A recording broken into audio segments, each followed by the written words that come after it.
जिंदगी बदले उसकी नसीब। लबों पे तराने स्नेह में नगमे गाए, अपने दिल की बातें प्रभु से कहिए।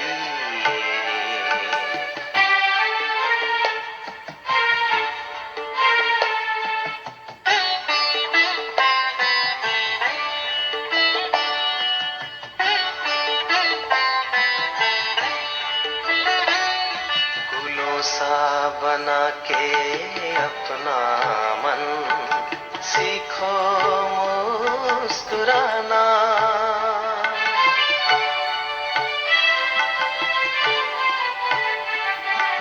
जैसे निहारे चंदा को चको यूं ही निहारना। प्राणों में अमृत घुल जाए सिमरन करिए, अपने दिल की बातें प्रभु से कहिए।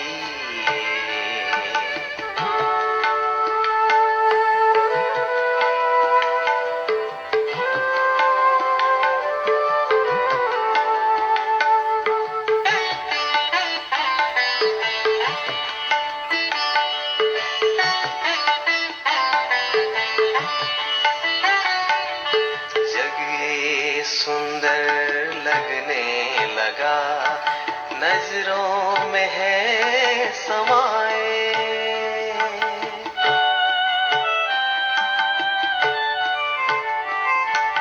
पलकों के समियाने में अनोखा सुख पाए। परवाने बन प्रभु से ऐसा मिलन मनाए, अपने दिल की बातें प्रभु से कहिए। अपने दिल की बातें प्रभु से कहिए। क्या हुआ क्या नहीं, क्या कहे कैसे कहे ये न सोचिए। अपने दिल की बातें प्रभु से कहिए। अपने दिल की बातें प्रभु से कहिए।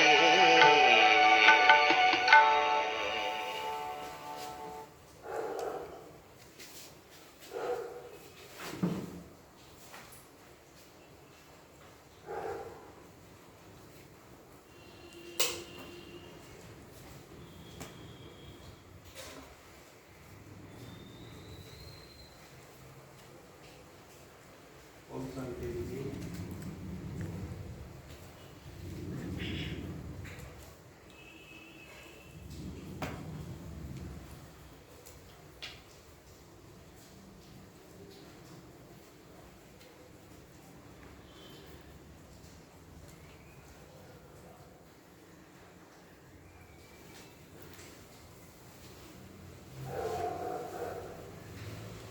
ओम शांति।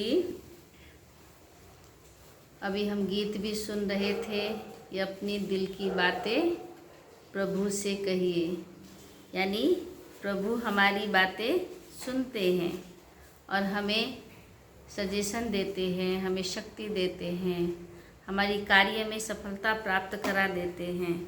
तो अपने दिल की बातें अपनी प्रभु हमारे प्यारे बाबा हैं उनसे करनी है।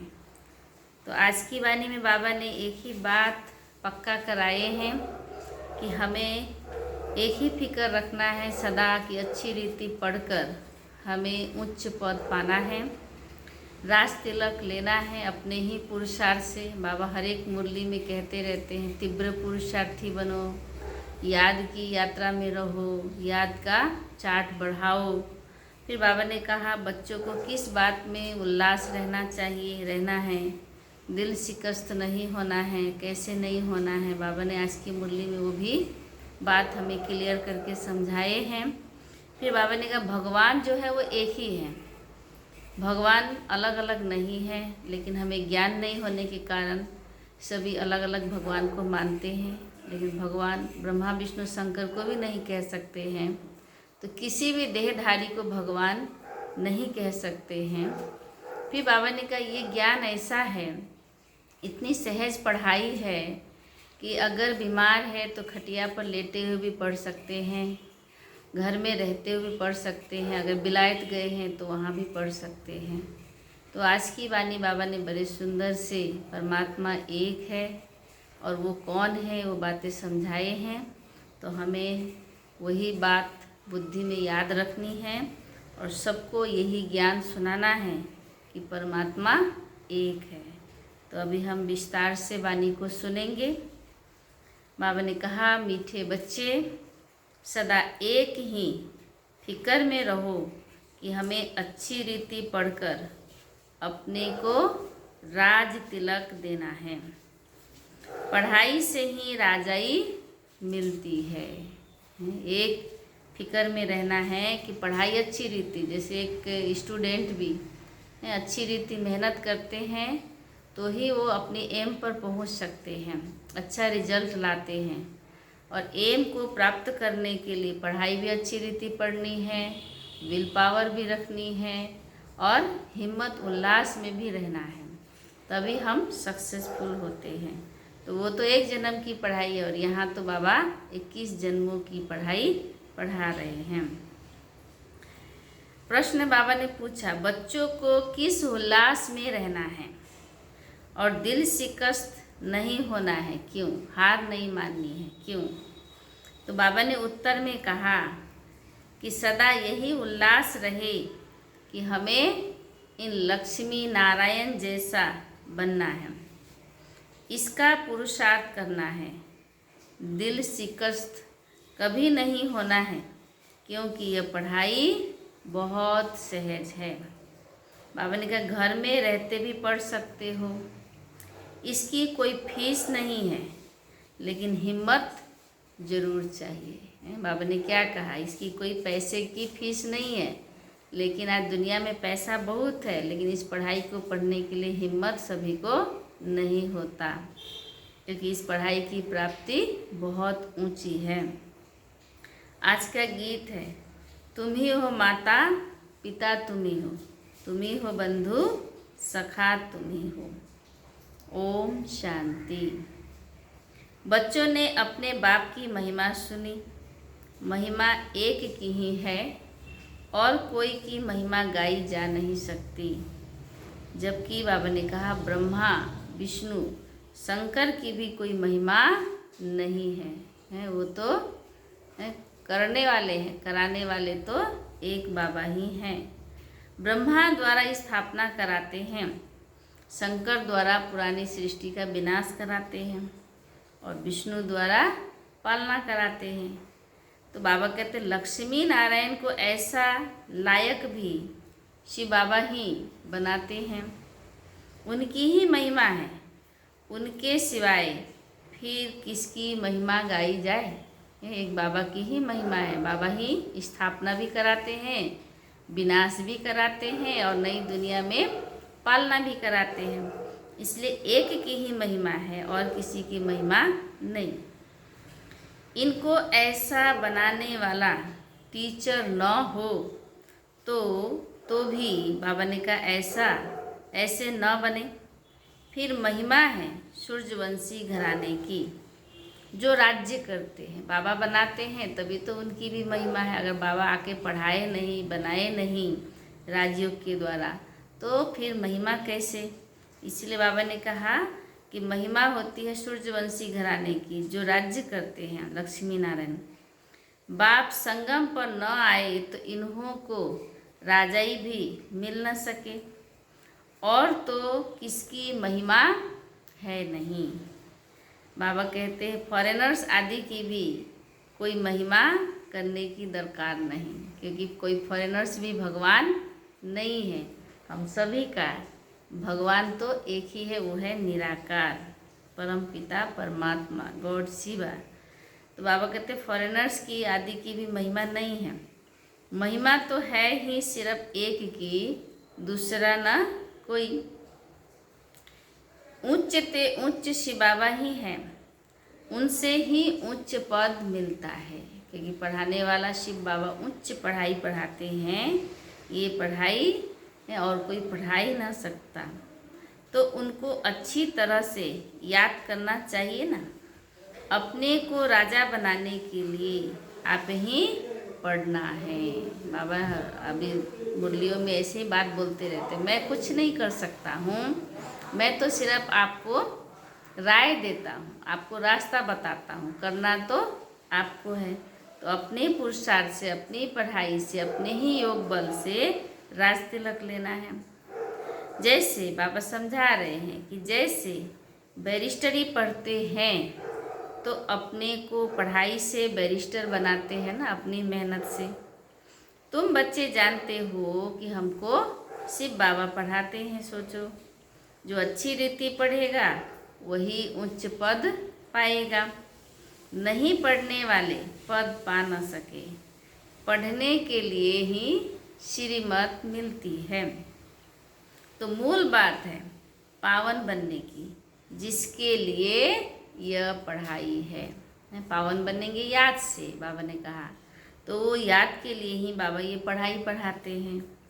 तुम जानते हो कि इस समय सब तमो प्रधान पतित है। अच्छे व बुरे मनुष्य तो होते ही हैं। पवित्र रहने वाले को अच्छा कहा जाता है। अच्छा पढ़कर बड़ा आदमी बनता है तो महिमा होती है, परंतु है तो सब पतित ना। पतित ही पतित की महिमा करते हैं। बाबा कहते सतयुग में है पावन, वहाँ कोई किसकी महिमा नहीं करते। यहाँ पवित्र सन्यासी भी है और पवित्र गृहस्थी भी हैं, तो पवित्र की महिमा गाई जाती है। वहाँ तो यथा राजा रानी तथा प्रजा होते, सब पवित्र हैं। पद में ऊंचा नीचा है, लेकिन पवित्र तो सब हैं। और कोई धर्म ही नहीं जिसके लिए पवित्र अपवित्र कहे। यहाँ तो कोई गृहस्थियों की है, बाबा ने कहा यहाँ तो कोई गृहस्थियों की भी महिमा गाते रहते हैं। मुसलमानों के लिए मुसलमानों के भी जाए शिष्य बनते हैं, उनके लिए जैसे वही खुदा अल्लाह है। परंतु अल्लाह को तो पतित पावन लिबरेटर गाइड कहा जाता है। अल्लाह का मतलब निराकार नूर, और वही है पतित पावन लिबरेटर, दुख से छुड़ाने वाले और घर ले जाने वाले गाइड। वह फिर सब कैसे हो सकते हैं? बाबा ने कहा एक खुदा की परमात्मा की महिमा है कि वो पतित पावन है, लिबरेटर है, गाइड है। वो तो और किसी की महिमा हो नहीं सकता। दुनिया में कितना घोर अंधियारा है, क्योंकि बाप को ही नहीं जानते, भगवान को नहीं जानते। तो बाबा कहते अभी तुम बच्चे समझते हो, तो बच्चों को यह ओना रहना चाहिए कि हमको पढ़कर अपने को राजा बनाना है। अब फिर बाबा कहते जो अच्छी रीति पुरुषार्थ करेंगे वही राज तिलक लेंगे। बच्चों को उल्लास में रहना चाहिए, अंदर से गदगद होना चाहिए। हमें कौन मिला है, क्या बनने के लिए पढ़ाने आए हैं, हम कितने भाग्यशाली हैं कि हमें ही सिलेक्ट किया है परमात्मा ने। तो इसलिए उल्लास में रहना चाहिए कि हम भी इन लक्ष्मी नारायण जैसे बने। इसमें मूंझने की दरकार नहीं। बाबा कहते मूंझने की जगह में पुरुषार्थ करना चाहिए, दिल शिकस्त नहीं होना चाहिए। यह पढ़ाई ऐसी है जो बाबा ने कहा खटिया पर सोए हुए भी पढ़ सकते हो, बीमार है तो भी पढ़ सकते हैं, विलायत में रहते भी पढ़ सकते हो और घर में रहते भी पढ़ सकते हो। ऐसी पढ़ाई है, इतनी सहज पढ़ाई है। मेहनत करके अपने पापों को काटना है, और कटेगा बाबा की याद से। तो बाबा कहते हैं, और दूसरों को भी ये बात समझाना है, दूसरे धर्म वालों को भी तुम समझा सकते हो। कोई को भी यह बताना है कि तुम आत्मा हो, आत्मा का स्वधर्म एक ही है, इनमें कोई फर्क नहीं पड़ सकता। बाबा अपना ज्ञान के साथ साथ हम आत्माओं का भी ज्ञान पक्का करा रहे हैं। शरीर से ही अनेक धर्म होते हैं, इसीलिए बाबा ने कहा आत्मा तो एक ही है, सब एक ही बाप के बच्चे हैं। आत्माओं को बाबा ने एडॉप्ट किया है, इसलिए ब्रह्मा मुख वंशावली गाए जाते हैं। कोई को भी समझा सकते हो कि आत्मा का बाप कौन है। फॉर्म, बाबा ने कहा फॉर्म जो भी भराते हो उसमें बड़ा अर्थ है। बाप तो जरूर है ना, जैसे आप कौन है, परमात्मा कौन है, फॉर्म भराया जाता है, परमात्मा कहाँ रहते हैं, आपका आत्मा का धर्म क्या है। तो बाबा कहते बहुत अर्थ सहित है। बाप तो जरूर है ना, जिसको याद भी करते हैं। आत्मा अपने बाप को याद करती है। बाबा ने कहा आजकल तो भारत में कोई को भी फादर कह देते हैं। अब किसको किसको फादर कहते हैं बाबा समझा रहे हैं हम। बाबा ने कहा मेयर को भी, जो नगर पालिका का जो मेयर होते उनको भी फादर कहेंगे, परंतु आत्मा का बाप कौन है उसे जानते नहीं हैं। गाते भी हैं, तुम माता पिता हम बालक तेरे, तुम्हारी कृपा से सुख घने रे, परंतु वह कौन है, कैसे है, कुछ भी पता नहीं।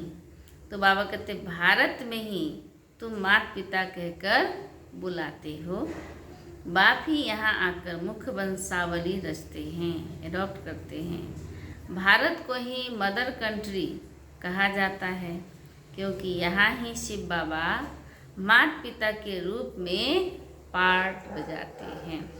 माँ भी है और पिता भी है। यहाँ भी भगवान को माता पिता के रूप में याद करते हैं। विदेशों में सिर्फ गॉड फादर कह के बुलाते हैं, परंतु माता भी तो चाहिए ना, जिससे बच्चों को एडॉप्ट करे। तो ब्रह्मा के मुख वंशावली हम लोग हैं। पुरुष भी स्त्री को एडॉप्ट करते हैं, फिर उनसे बच्चे पैदा होते हैं, रचना रची जाती है। तो बाबा कहते यहाँ भी इसमें परम पिता परमात्मा बाप प्रवेश करके एडॉप्ट करते हैं। ब्रह्मा में प्रवेश करके हम बच्चों को यानी आत्माओं को फिर से अपना बनाते हैं। बच्चे पैदा होते हैं, इसलिए इनको माता पिता कहा जाता है। वह है आत्माओं का बाप। फिर यहाँ आकर के उत्पत्ति करते हैं। यहाँ तुम बच्चे बनते हो तो फादर और मदर कहा जाता है। वह तो है स्वीट होम, जहाँ सब आत्माएं रहती है। परम धाम तो हम सब आत्माओं का घर है। यहाँ तो हद है, तेरा मेरा है, जात पात है, लेकिन परम धाम में कोई हद नहीं है। तो बाबा कहते हैं कि वो है आत्माओं का स्वीट होम। वहाँ भी बाप के बिगर कोई ले जा नहीं सकते। कोई भी मिले तो बोलो तुम स्वीट होम जाना चाहते हो, फिर पावन तो जरूर बनना पड़े। कहेंगे हाँ, तो बाबा ने कहा ऐसे तो जा नहीं सकते मैले, पावन तो जरूर बनना पड़े। अभी तुम पतित हो, यह है ही आयरन एज्ड तमो प्रधान दुनिया। अभी तुमको जाना है घर, है वापिस घर। आयरन एज्ड आत्माएं तो वापिस जा न सके। आत्माएं स्वीट होम में पवित्र ही रहती है। तो अब बाप समझाते हैं, बाप की याद से ही विक्रम विनाश होंगे। न जप से, न तप से, न भक्ति वैराग से, किसी से भी नहीं। इस समय भगवान स्वयं आके हम बच्चों को पाप नाश करने की युक्ति बताते हैं। कोई भी देहधारी को याद न करो। अब बाबा कहते हैं जिस किसी को भी याद करने से पाप नाश नहीं होंगे। बाप को जितना याद करेंगे उतना पावन बनेंगे और फिर उच्च पद पाएंगे नंबरवार। लक्ष्मी नारायण के चित्र पर कोई को भी समझाना सहज है। क्या समझाना सहज है कि आज से 5000 वर्ष पहले इन्हीं का राज्य था। ये भारत अकेले भारत था और भारत में इनका ही राज्य था। यह जब राज्य करते थे तो विश्व में शांति थी। क्यों थी? क्योंकि एक धर्म, एक राजा, एक ही कुल, एक ही मर्यादा, एक ही भाषा, सब कुछ एक थी। विश्व में शांति बाप ही कर सकते हैं और कोई की ताकत नहीं। तो बाबा समझाते हैं कि अभी बाप हमको राजयोग सिखला रहे हैं। अपने को समझना है कि बाप इस समय आके हमें राजयोग सिखला रहे हैं। नई दुनिया के लिए राजाओं का राजा कैसे बन सकते हैं वह बतलाते हैं। बाप ही नॉलेजफुल है। कल भी बाबा ने कहा ना, बाबा के पास ज्ञान है, शांति है, आनंद है, प्रेम है, शक्ति है। सब खजानों के हमें अधिकारी बना देते हैं। लेकिन कब? जब हम निरंतर बाप को याद करते, अंतर्मुखी होकर। इसीलिए बाबा कहते हैं बाप ही नॉलेजफुल है, परंतु उनमें कौन सी नॉलेज है यह भी कोई नहीं जानते हैं। बाबा कहते हैं बाबा में नॉलेज है सृष्टि के आदि मध्य अंत की। हिस्ट्री ज्योग्राफी बेहद का बाप ही सुनाते हैं। मनुष्य तो कभी कहेंगे सर्वव्यापी है, तो या तो कहते सबके अंदर को जानने वाला है। एक तो कहेंगे सर्वव्यापी है, या तो फिर कह देंगे वो तो सभी के अंदर को जानने वाला है। फिर अपने को तो कह ना सके। यह सब बातें बाप बैठ समझाते हैं। बाबा कहते अच्छी रीति धारण कर और हर्षित होना है। जिसको ज्ञान समझ में आ गया है, रोशनी में आ गए, धक्के खाने से बच गए, तो उनका जीवन हर्षित हो जाता है, क्योंकि हर बात का ज्ञान बुद्धि में आ जाता है।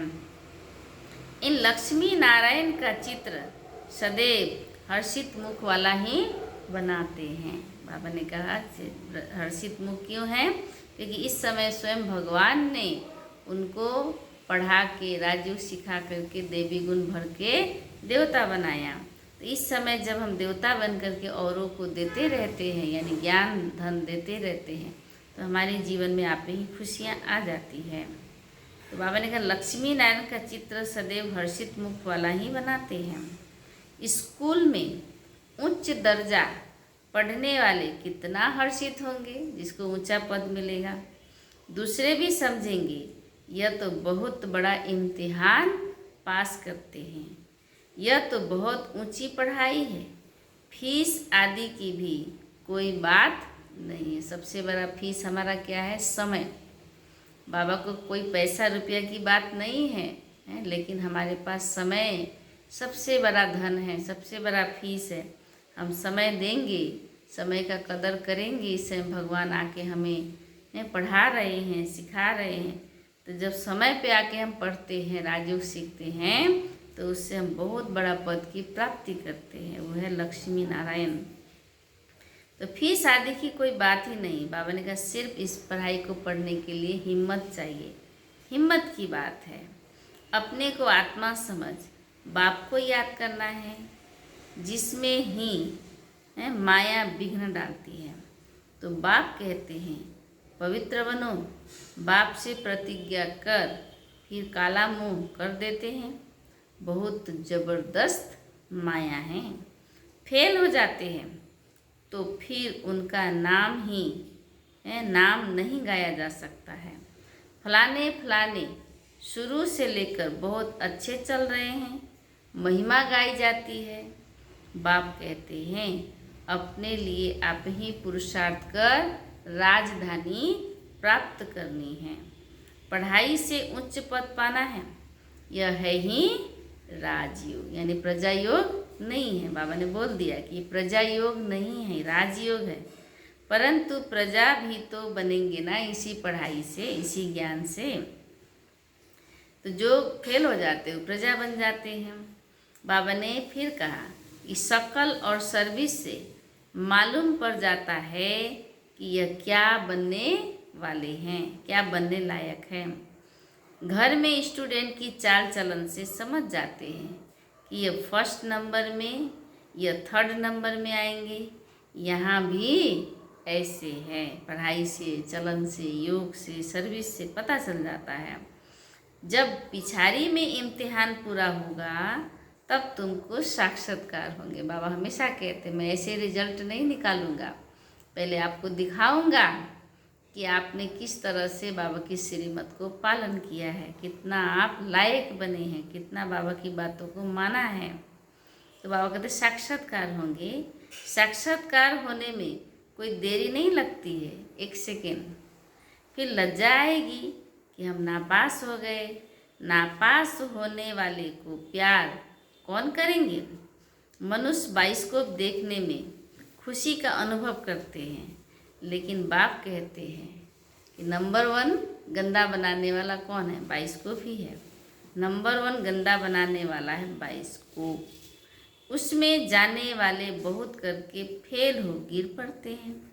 कोई फीमेल भी ऐसी है जो बाइस्कोप में जाने बगैर उनको नींद नहीं आती है। आज अपने आप को चेक करो, रियलाइज करो कि हम बाइस्कोप देखते हैं क्या? अगर देखते हैं तो बाबा की बातों को सुन करके लज्जा आनी चाहिए और अपने को सुधारना चाहिए। बाइस्कोप देखने वाले अपवित्र बनने का पुरुषार्थ जरूर करेंगे। यहाँ जो कुछ हो रहा है जिसमें मनुष्य खुशी समझते हैं, बाबा कहते वो सब है दुख के लिए। यह है विनाशी खुशियाँ। अविनाशी खुशी अविनाशी बाप से ही मिलती है। तुम समझते हो कि बाबा हमको इन लक्ष्मी नारायण जैसा बनाते हैं, घड़ी घड़ी लक्ष्य को बाबा याद दिलाते। वैसे आगे तो 21 जन्म के लिए लिखते थे, अभी बाबा लिखते हैं 50-60 जन्म, क्योंकि द्वापर में भी पहले तो बहुत धनवान सुखी रहते हो ना। भल पतित बनते हो तो भी धन बहुत रहता है। यह तो बिल्कुल जब तमो प्रधान बनते हैं तब दुख शुरू होता है। इसलिए एक चौथाई में 3 भाग सुख, 1 ही भाग दुख होता है। बाबा बताते रहते हैं पहले तो सुखी रहते हो, जब बहुत दुखी होते हो तब बाप आते हैं, महा अजामिल जैसे पापियों का भी उद्धार करते हैं।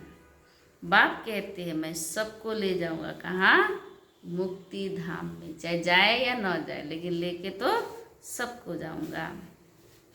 फिर सतयुग की राजाई भी तुमको देता हूँ। सबका कल्याण तो होता है ना, सबको अपने ठिकाने पर पहुँचा देते हैं, शांति में व सुख में है। किसी को शांति चाहिए और किसी को तो सुख और शांति दोनों ही चाहिए। यानी हम बच्चों को तो बाबा सुख, शांति और सुख दोनों में भेजेंगे। सतयुग में सबको सुख होता है और शांति धाम में भी सुखी रहते हैं। कहते हैं विश्व में शांति हो, तो बाबा कहते बोलो कि इन लक्ष्मी नारायण का जब राज्य था तो विश्व में शांति थी ना। दुख की तो बात हो ही नहीं सकती, न दुख न अशांति। यहाँ तो घर घर में अशांति है। आज पूरी दुनिया में अशांति है, देश देश में अशांति है, सारे विश्व ही अशांति है। आज तो देख ही रहे ना, अनुभव तो कर ही रहे सभी। कितने टुकड़े टुकड़े हो पड़े हैं, कितनी फ्रैक्शन हैं। 100 माइल पर भाषा अलग। अब कहते हैं भारत की प्राचीन भाषा संस्कृत है। अब आदि सनातन धर्म का ही किसको पता नहीं है, तो बाबा कहते फिर कैसे कहते कि यह प्राचीन भाषा है? तुम बता सकते हो कि आदि सनातन देवी देवता धर्म कब था? तुम्हारे में भी नंबरवार है, सब तो एक जैसा नहीं जानते। कोई तो डल हेड भी होते हैं, देखने में भी आता है कि यह जैसे पत्थर बुद्धि है। अज्ञान काल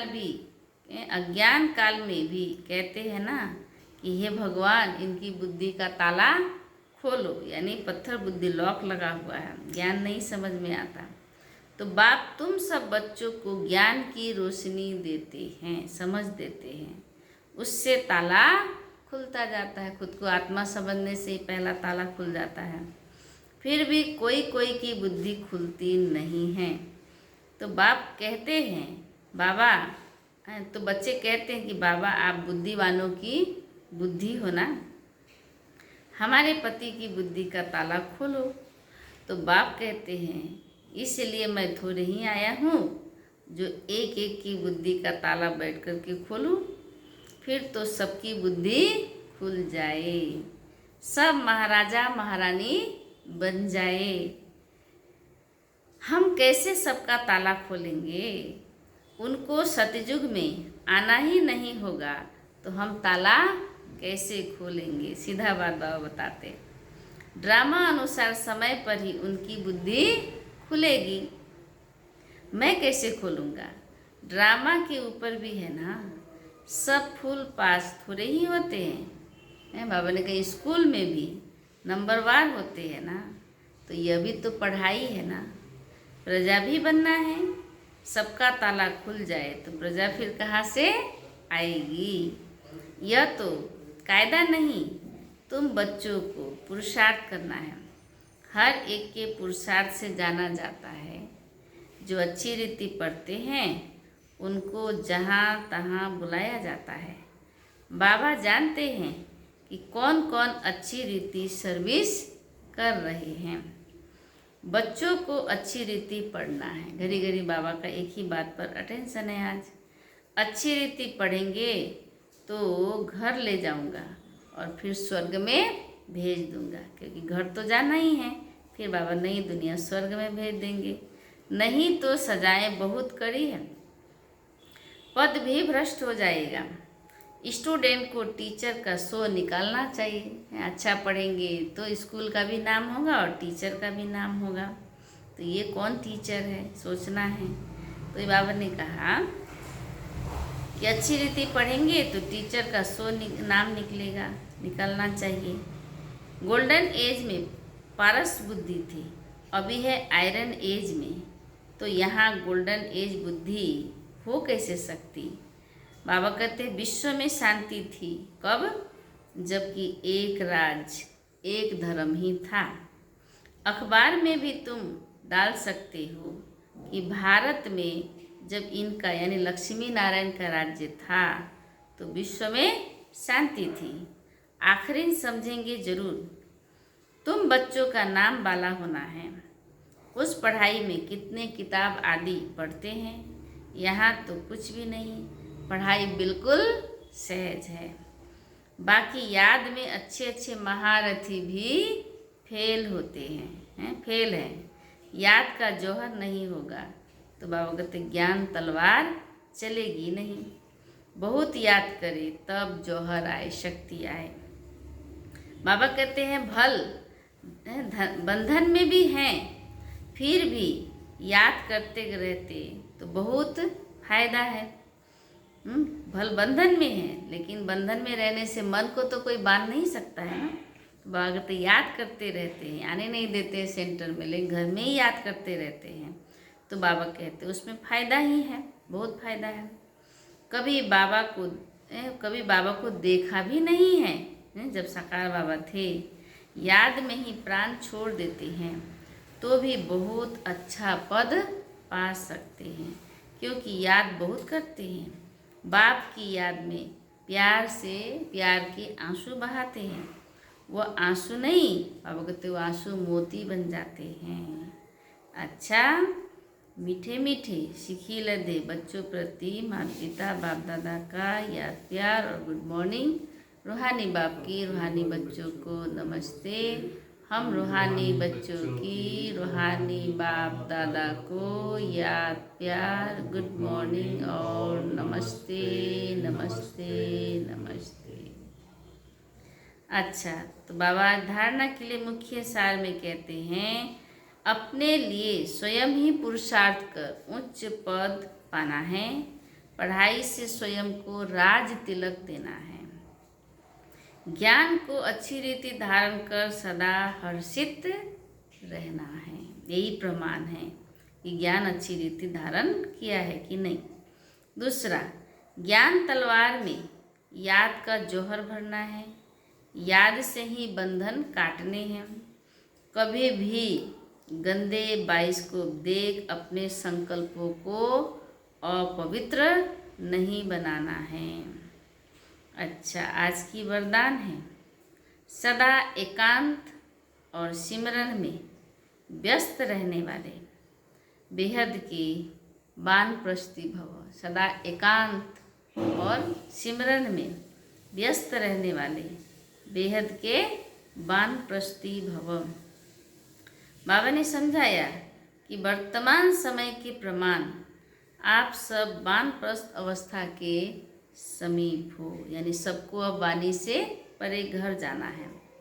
वानप्रस्थी कभी गुरियों का खेल नहीं करते हैं, गुड्डा गुड्डी से थोड़े खेलते हैं।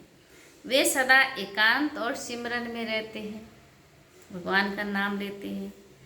आप सब बेहद के वानप्रस्थी सदा एक के अंत में अर्थात निरंतर एकांत में रहो और साथ साथ एक का सिमरन करते हुए स्मृति स्वरूप बनो। सभी बच्चों प्रति बाप दादा की यही शुभ आस है कि अब बाप और बच्चे समान हो जाए। बाबा की क्या आशा है कि बाप समान बच्चे बन जाए, बाप और बच्चे समान हो जाए। सदा याद में समाये रहे, समान बनना ही समाना है। यही वानप्रस्थ स्थिति की निशानी है। अच्छा, आज की स्लोगन है, आप हिम्मत का एक कदम बढ़ाओ तो बाप मदद के 1000 कदम बढ़ाएंगे। आप हिम्मत का एक कदम बढ़ाओ तो बाप मदद के 1000 कदम बढ़ाएंगे। इसलिए कहते हैं हिम्मत हमारी और मदद भगवान की, बाबा की। अच्छा, तो आज की मुरली में बाबा ने खास करके एम ऑब्जेक्ट को बुद्धि में रख करके पढ़ाई अच्छी रीति पढ़नी है और एक बाप की याद में ही रहना है। आज हम सभी मनमोहिनी दीदी जी की दिव्य विशेषताएं सुनेंगे कि मनमोहिनी दीदी जी की दिव्य विशेषताओं में से एक विशेषता है ऑल राउंड एक्यूरेट और अलर्ट। दीदी का ध्यान यज्ञ की ऑल राउंड सेवा पर रहता। वे मुरली क्लास के पश्चात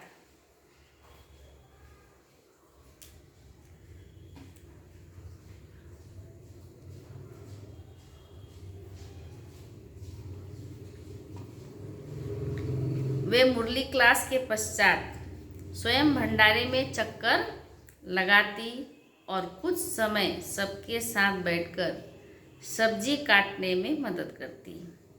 एक्यूरेसी उनके जीवन में कूट कूट कर बाबा ने भरी थी। वे बाबा के अव्यक्त होने के बाद सभी पत्रों का जवाब खुद बैठ कर के लिखती या लिखवाती, जो भाई बहन हैं भेजते। कभी दीदी ने कोई भी सेवा पेंडिंग नहीं रखी। जो सेवा जब जरूरी है उसे उसी समय अलर्ट बन कर के की और कराई। तो ये विशेषताएं क्यों सुनाया जाता है?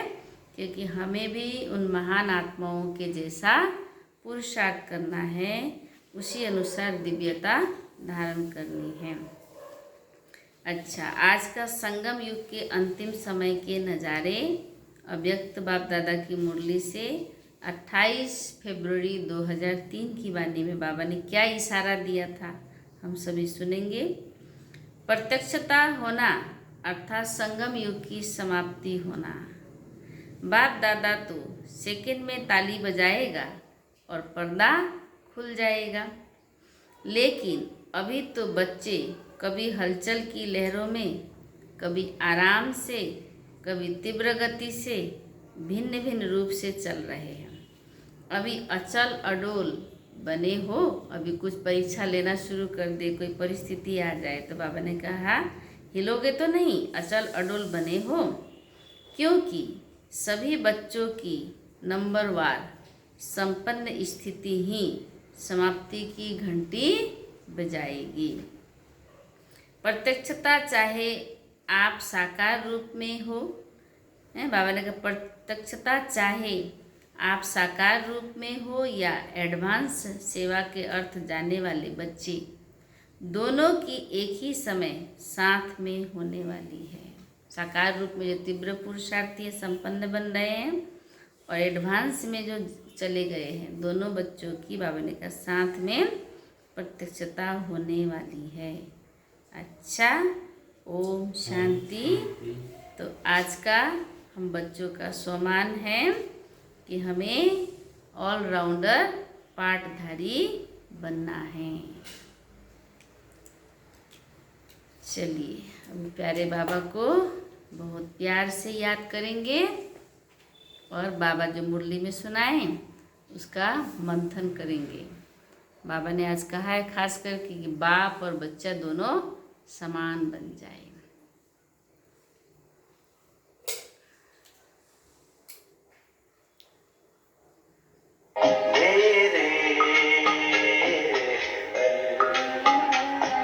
ईश्वर है राहों में मेरे, राहों में मेरे,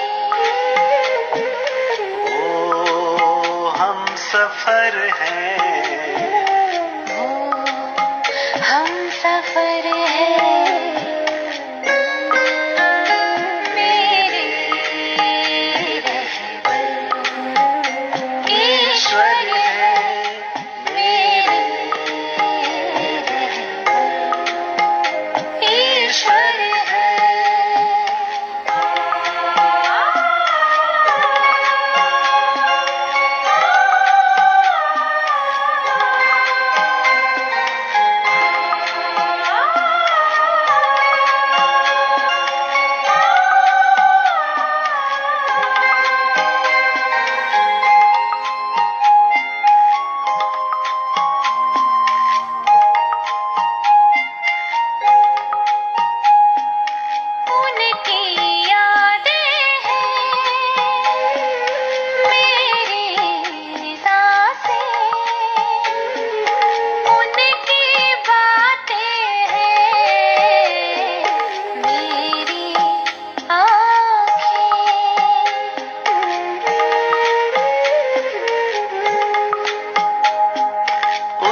सफर हैं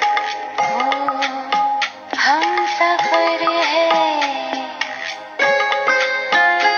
मेरे रहबर ईश्वर